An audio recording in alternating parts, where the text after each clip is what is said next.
नमस्कार विद्यार्थियों, वंदे वाणी हिंदी साहित्य चैनल में आप सभी का स्वागत है। हमारे टॉपिक चल रहा था वाक्य विचार, जिसमें हमने वाक्य को 3 प्रकार से विभाजित किया। पहला था क्रिया के आधार पर, दूसरा था रचना के आधार पर और तीसरा था अर्थ के आधार पर।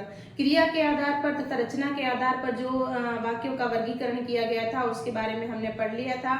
और आज जो है हमारे तीसरा जो भेद किया गया है अर्थ के आधार पर, वाक्य के भेद, उसको हम पढ़ेंगे। तो अर्थ के आधार पर विद्यार्थियों, अर्थ के आधार पर वाक्य के 8 भेद किए गए हैं। कितने किए गए हैं? 8 भेद किए गए हैं। तो पहला है विधानवाचक, दूसरा है निषेधवाचक, तीसरा है प्रश्नवाचक, चौथा है विस्मयादिवाचक, पांचवा है आज्ञावाचक, छठा है इच्छावाचक और सातवां है संदेहवाचक और आठवां है संकेतवाचक। इन सभी को हम एक एक करके पढ़ेंगे और इनके बारे में जानेंगे।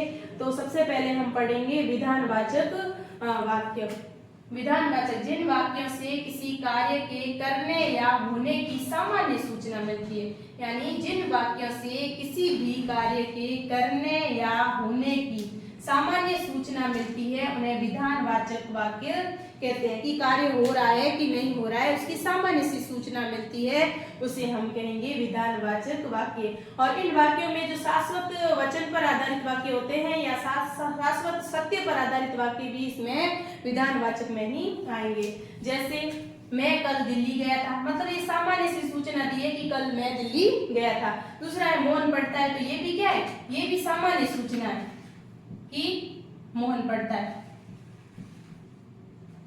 मैं कल दिल्ली गया था, ये भी सामान्य सूचना है। मोहन पढ़ता है, ये भी सामान्य सूचना है। और ये सूर्य पूर्व दिशा में उदय होता है, तो सूर्य पूर्व दिशा में उदय होता है, ये क्या है? ये शाश्वत सत्य के आधार पर है, इसलिए इसको भी विधानवाचक जो है वाक्य कहेंगे। दूसरा है हमारे निषेधवाचक वाक्य। जिन वाक्यों से किसी कार्य के नहीं होने का बोध होता है, इसमें तो क्या होता है कि कार्य के होने की, जो विधानवाचक होता है उसमें तो कार्य के होने की सामान्य सूचना मिलती है। और जो निषेधवाचक होता है उन वाक्यों में क्या होता है कि कार्य के नहीं होने का बोध होता है, मतलब कि कार्य नहीं हो रहा है ये बोध कराता है हमें। उन्हें नकारात्मक या निषेधवाचक वाक्य कहते हैं। जैसे मैं आज नहीं आऊंगा, वह परीक्षा में नहीं बैठेगा। इन वाक्यों में जो है निषेध या नहीं का बोध हो रहा है, नकारात्मकता का बोध हो रहा है, तो इन्हें हम निषेधवाचक वाक्य कहेंगे। तीसरा है प्रश्नवाचक। जिन वाक्यों में प्रश्न किया जाए अर्थात कोई बात पूछी जाती है उसे प्रश्नवाचक वाक्य कहते हैं। जैसे क्या तुम खेलोगे? तुम क्या कर रहे हो? मोहन क्या पढ़ रहा है? मतलब मोहन क्या पढ़ रहा है, तो ये क्या हो रहा है? यहाँ पे प्रश्न हो रहे हैं, तो इस हम प्रश्नवाचक वाक्य कहेंगे। चौथा है हमारे विस्मयादिवाचक वाक्य। जिन वाक्यों में हर्ष, शोक, घृणा, आश्चर्य आदि भाव बताए जाते हैं उन्हें विस्मयादिवाचक वाक्य कहते हैं। जैसे अरे वह पास हो गया, इसमें क्या हुआ? आश्चर्य हुआ, मतलब ऐसा बच्चा है जिसकी उम्मीद नहीं होती पास होने की और वो पास हो गया, तो हमें क्या हुआ? आश्चर्य हुआ कि अरे वो पास हो गया। दूसरा, वाह कैसा सुंदर दृश्य है। अब कोई सुंदर दृश्य देखते हैं तो अपने मुंह से अनायास ही निकल जाता है कि वाह कितना सुंदर दृश्य है।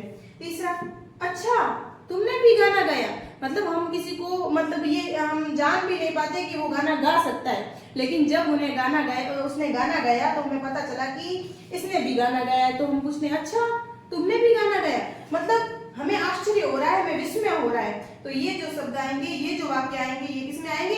ये विस्मयादिवाचक वाक्य में जो है ये शब्द आएंगे। हर्ष, शोक, घृणा, आश्चर्य आदि के भाव जो बताए जाते हैं वो विस्मयादिवाचक, उन्हें जो है विस्मयादिवाचक वाक्य कहते हैं। अब विद्यार्थियों आज्ञावाचक, इच्छावाचक, संदेहवाचक और संकेतवाचक, इन चारों को हम कल की क्लास में पढ़ेंगे। आज के लिए इतना ही, धन्यवाद।